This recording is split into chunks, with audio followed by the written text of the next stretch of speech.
శాస్త్ర సాంకేతిక రంగాలు ఈ స్థాయిలో అభివృద్ధి చెందుతున్నప్పటికీ మంత్రాలకు చింతకాయలు రాలవు అనే సామెత తెలిసినప్పటికీ స్వామీజీల వద్దకు దేశాన్ని పరిపాలించే నేతలు రావడం నిజంగా హాస్యాస్పదం.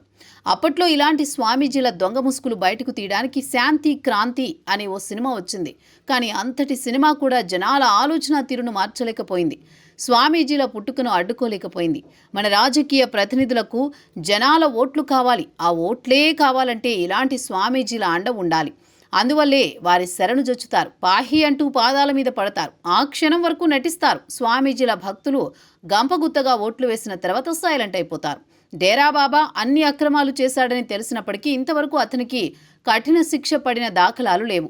పైగా ఎన్నికల సమయంలో అతనికి బెయిల్ కూడా వచ్చింది. ఇక ఆ మధ్య ఉత్తరప్రదేశ్లో తొక్కిసలాటకు కారణమైన ఓ బాబాకు మన వ్యవస్థలు ఎలాంటి రక్షణ కల్పించాయో చూసాం కదా. అయితే ఇప్పుడు మరోసారి గతంలోనే ఎన్నో వివాదాల్లో చిక్కుకున్న నిత్యానంద మళ్ళీ ట్రెండింగ్లోకి వచ్చాడు. చేసేదేమో ఆధ్యాత్మికం, పైకేమో స్వామీజీ, లోపల మాత్రం తన భక్తురాలితో సరస సలాపాలు ఆడే భోగీజీ. ఆదాయం కోసం ఆధ్యాత్మిక మార్గం పట్టిన అతడు ఎన్నో అక్రమాలు చేశాడు, మరెన్నో దారుణాలకు పాల్పడ్డాడు. అతనిపై మన దేశంలో ఎన్నో కేసులున్నాయి. మన వ్యవస్థలు తెలుసు కదా, అందులో ఉన్న లోపాలు అతనికి అవకాశంగా మారాయి. ఇంకేముంది, దేశం వదిలి వెళ్ళిపోయాడు.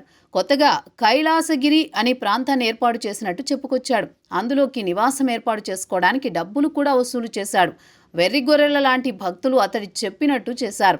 అతడు అడిగినంత ముట్ట చెప్పారు. ఇంతవరకు కైలాసగిరి ఎలా ఉందో తెలియదు, అది ఎక్కడుందో తెలియదు. అయితే ఇప్పుడు అతడు చనిపోయాడట. ఇదే విషయాన్ని నిత్యానంద మేనలుడు సుందరేశ్వరన్ బయటికి వెల్లడించాడు. నిత్యానంద కన్ను మూశారు.